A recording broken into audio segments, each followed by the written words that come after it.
एक बार श्री माधव गौड़ेश्वर परंपरा में गोस्वामी पाद हुए श्री सनातन गोस्वामी, आपके पास वृंदावन धाम में एक सेठ आया। जीवन ठाकुर उनका नाम था। सेठ जी आए। सेठ जी तो बाद में बने, पहले तो बड़े साधारण थे, घर में बड़ा अभाव था, तो सनातन गोस्वामी के पास आए। सनातन गोस्वामी के पास आकर के अपनी गरीबी का रोना रोया, महाराज हमारे घर में कई सारी बच्चियां हैं, सबका ब्याह होना है, पैसा नहीं है, क्या करें, आप कुछ कृपा कर दो। तो गोस्वामी पाद बोले, भैया तू धन मांगने किसी राजा के पास जा, सेठ के पास जा, एक साधु एक वैरागी के पास क्या आता है। तो वो व्यक्ति हंस के बोला, महाराज हमने सुना है साधुओं के पास बड़ा माल होता है।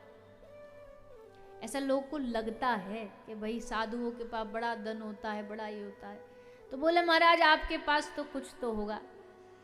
तो महाराज गोस्वामी पाद ने कहा, भैया तू गलत जगह आया है, कहीं अच्छी जगह जा, किसी अच्छे व्यक्ति से, धनाढ्य व्यक्ति से। बोले ना ना प्रभु हमको पता है आपके पास बड़े बड़े सेठ साहूकार आते हैं, राजा महाराजा आते, कुछ तो होगा। बहुत रोया बहुत रोया। तो गोस्वामी पाद ने कहा, अच्छा ठीक है, एक काम कर, वो सामने झाड़ियां देख रहा है। बोला हाँ जी। उस झाड़ी में पत्थर पड़ा है, चमकीला पत्थर, और वो पत्थर क्या है, वो पत्थर है पारसमणि। और पारसमणि क्या करती है, लोहे को सोना बनाती है। इतना कीमती पत्थर है पारसमणि।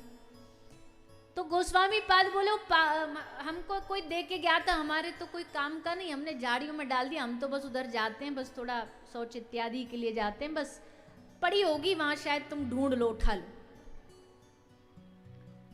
अब वो गया, उसने ढूंढी तो मिल गई। मिली तो उसने कहा, बाबा जी कहीं ऐसी पागल तो नहीं बना रहा, चेक कर लें। तो उसके हाथ में एक लोहे की अंगूठी थी, स्पर्श करी सोना बन गई। अरे वाह, आनंद आ गया। अब तो वह क्या ही कहने, अब जाएंगे कबाड़ी की दुकान पे, तोले किलो किलो खरीदेंगे लोहा और सोना बनाएंगे, खुश हो गया। प्रणाम करके गोस्वामी पाद को नाचता नाचता जा रहा, यमुना जी का तट था। अब जाते जाते कहते न, भगवान को जब अपना बनाना हो तो कैसे ना कैसे कृपा करते। तो मन में आया कि अरे इतनी कीमती चीज, इतना कीमती मणि पत्थर, कोई तिजोरी नहीं, कोई कहीं रखना नहीं, और इन्होंने झाड़ियों में फेंक नहीं दिया। बोलते हम तो वहां शौच इत्यादि के लिए जाते हैं, हमारे किसी काम की नहीं, तुम ले जाओ। इसका मतलब समझते हो, इसका मतलब है ये बाबा जी के पास इससे भी और कीमती चीज कुछ छुपा है।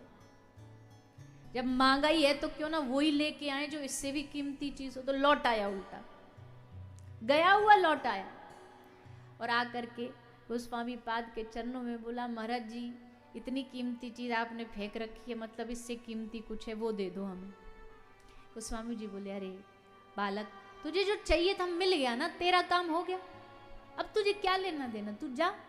बोले नहीं नहीं प्रभु, मुझे वही चाहिए जो इससे भी ज्यादा कीमती हो। बोले वो तेरी मति में आएगा नहीं, तेरी बुद्धि में आएगा नहीं। बोले नहीं प्रभु, मुझे वही चाहिए जो इससे ज्यादा कीमती है। जैसे कहा, गोस्वामी पाद ने उसका कान पकड़ा और कान में मंत्र देते हुए कहा, हरे कृष्ण कृष्ण कृष्ण हरे हरे, हरे राम राम राम हरे हरे। बेटा इस दुनिया में सबसे कीमती है ये कृष्ण नाम, लेगा? बोले हाँ प्रभु, मुझे यही दे दीजिए। बस कंठी ली, गले में बांधी, और गोस्वामी जी ने उसको अपना आश्रय दे दिया, शिष्यत्व दे दिया। अब घर नहीं लौटा, वहीं गोस्वामी जी के, श्री गोस्वामी पाद के चरणों में बैठ गया। गोस्वामी पाद कहते हैं, एक भक्त के जीवन में इससे कीमती क्या होगा, एक कृष्ण नाम से कीमती क्या होगा। सारा ब्रह्मांड जिसके लिए एक कृष्ण नाम पे लुट जाए, एक राम नाम पे लुट जाए।